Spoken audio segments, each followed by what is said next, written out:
सर्व मराठी बांधवांनो, भगिनींनो आणि मातांनो,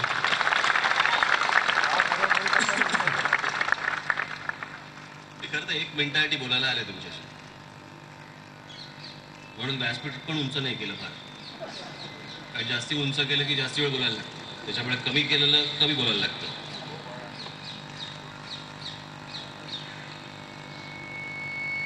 बाळांनी मला असं वाटतं आता सगळं सांगितलंच आहे. आता आज या शिवडी मतदारसंघामधनं आज सकाळीच कामांची फटाक्याची माळ लावली होती बाळाने. ती सगळी फोडत फोडत फोडत फोडत इथपर्यंत आलो.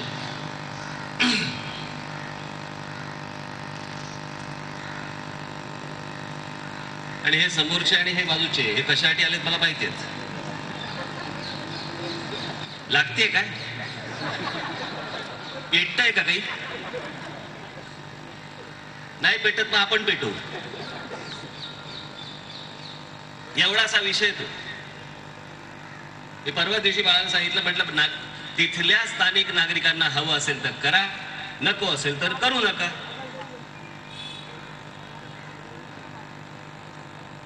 फक्त मथळे रंगवायचे.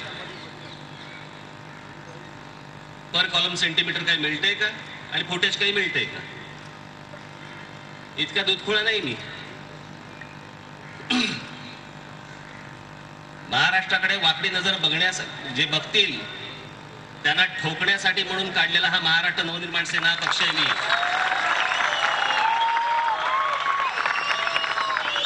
आपापसात मराठी माणसाची टाळकी फोडण्यासाठी काढलेला पक्ष नाही मी. त्याच्यामुळे यांना जे काय चोची मारायला डोंकावळी येतात कधी, एवढंच चालू आहे. इंटरेस्ट संपला पण असेल आता माझ्या भाषणातला. आणि म्हणून मी आज फक्त जो आलोय तुम्हाला इथे दसऱ्याच्या शुभेच्छा देण्यासाठी आलोय. ते म्हणतात ना काय, दसरा सण मोठा नाही आनंदा तोटा. त्याच्यावर त्या गोष्टीवरती मी बोळा फिरवू इच्छित नाही. आणि कोणाला काय हवंय याच्यासाठी मी बोलत नसतो, मला काय हवंय याच्यासाठी मी नेहमी बोलत असतो. या महाराष्ट्राला काय हवंय त्याच्यासाठी मी बोलत असतो. त्याच्यामुळे मी बाळा आणि त्याच्या सर्व सहकाऱ्यांना मी त्यांचं अभिनंदन करीन, शुभेच्छा देईन. उद्या ही इथे वास्तू झाली तर झाली. नागरिकांना हवं असेल, जर नागरिकांना हवं असेल तर ही वास्तू नक्की होणार. आणि उद्या ही वास्तू झाली तर या संपूर्ण स्विमिंग पूल मध्ये आणि बाकीच्या गोष्टींमध्ये या भागातली माझी मराठी मुलं मुलीच डुंबणार. दुसरा कोणी आला की असं वाचकन बाहेर काढायचं आणि ते टाकून द्यायचं. त्याच्यामुळे या सर्व नागरिक कामांना बाळा नांदगावकरला मी शुभेच्छा देतो. आणि आपणा सर्वांना दसऱ्यानिमित्त मी परत एकदा मनपूर्वक शुभेच्छा देतो. आणि मी माझे 2 शब्द संपवतो. आज नरे पार्क येथे उद्घाटनाच्या कार्यक्रमात आलेले राज ठाकरे यांनी जबरदस्त काही विधानं केली आहेत. आणि त्यातलं महत्त्वाचं विधान म्हणजे नागरिकांना हवं असेल तर संकुल होईल. आज दसऱ्याचा सण आहे आणि या सणाच्या निमित्तानं आपण कुठलंही आक्षेपार्ह विधान करणार नाही. आपण लोकांसाठी निर्णय घेतो, कुणाला बरं वाटावं, माध्यमांना विधानं मिळावी म्हणून आपण बोलत नसल्याचं ठामपणे राज यांनी आज सर्व माध्यमांना ठणकावून सांगितलं आहे. आमचे प्रतिनिधी दिनेश दुखंडे आपल्या सोबत आहेत. दिनेश, काय सांगाल? खरं तर आज फार मोठी अपेक्षा होती, राज ठाकरे खूप काही बोलतील, पण आज सगळ्यात मोठी समोर आलेली गोष्ट म्हणजे त्यांनी उद्घाटनाला ते आले खरे, पण नागरिकांना हवं असेल तर तो प्रकल्प होईल. या विधानाचा नेमका अर्थ काय घ्यायचा?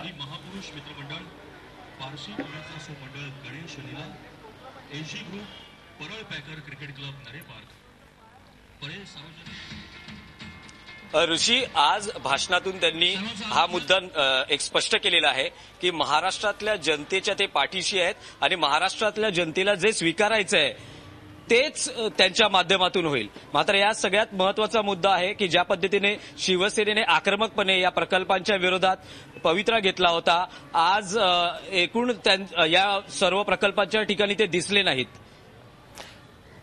नक्कीच या सगळ्या संदर्भात शिवसेना जरी आज दिसली नसली तरी नागरिकांनी या संदर्भात ज्यांचा विरोध होता ते तरी चेहरे आज कुठे दिसत होते काय सगळ्यात?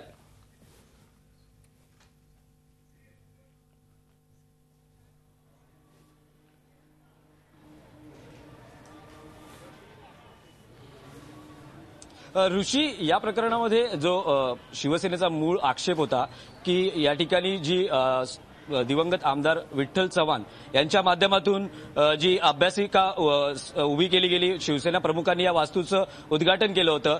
या सर्व प्रकल्पामुळे रेन वॉटर हार्वेस्टिंग प्रकल्प आणि या ठिकाणी जे क्रीडा संकुल उभं राहणार आहे, हे सर्व काम करताना या वास्तूंना, या स्मृतींना धक्का पोहोचेल, हा शिवसेनेचा मूळ आक्षेप होता आणि त्यामुळे शिवसेनेने या ठिकाणी विरोध करून राजकीय वातावरण तापवलं होतं. यामध्ये शिवसेनेकडून नागरिकांचा पाठिंबा मिळावा यासाठी सह्यांची मोहीमही घेण्यात आली होती. मात्र आज हा विरोध कुठे दिसला नाही, त्यामुळे जनता या प्रकल्पांच्या पाठीशी आहे. जे भूमिपूजन विविध प्रकल्पांचं झालंय त्याच्या पाठीशी आहे असं दिसून येत आहे. नक्कीच दिनेश, या सगळ्या संदर्भात नागरिकांनी प्रचंड मोठी सह्याची मोहीम राबवली होती. मात्र या सगळ्यातही महत्वाची म्हणजे आज मात्र ते चेहरे कुठेच दिसले नाही. त्यामुळे प्रकल्प नागरिकांना हवा असल्यानं तो होणारच, हाच अर्थ आता मनसेनं घेतला आणि म्हणूनच आता या सगळ्या कामाला नेमकी शिवसेनेची आणि परळमधल्या नागरिकांची काय रणनीती राहणार हे पाहणं महत्वाचं ठरणार आहे. तुर्तास धन्यवाद दिनेश, या सगळ्या माहितीबद्दल. आमचे प्रतिनिधी दिनेश दुखंडे आपल्या सोबत होते. झी 24 तास, एक पाऊल पुढे.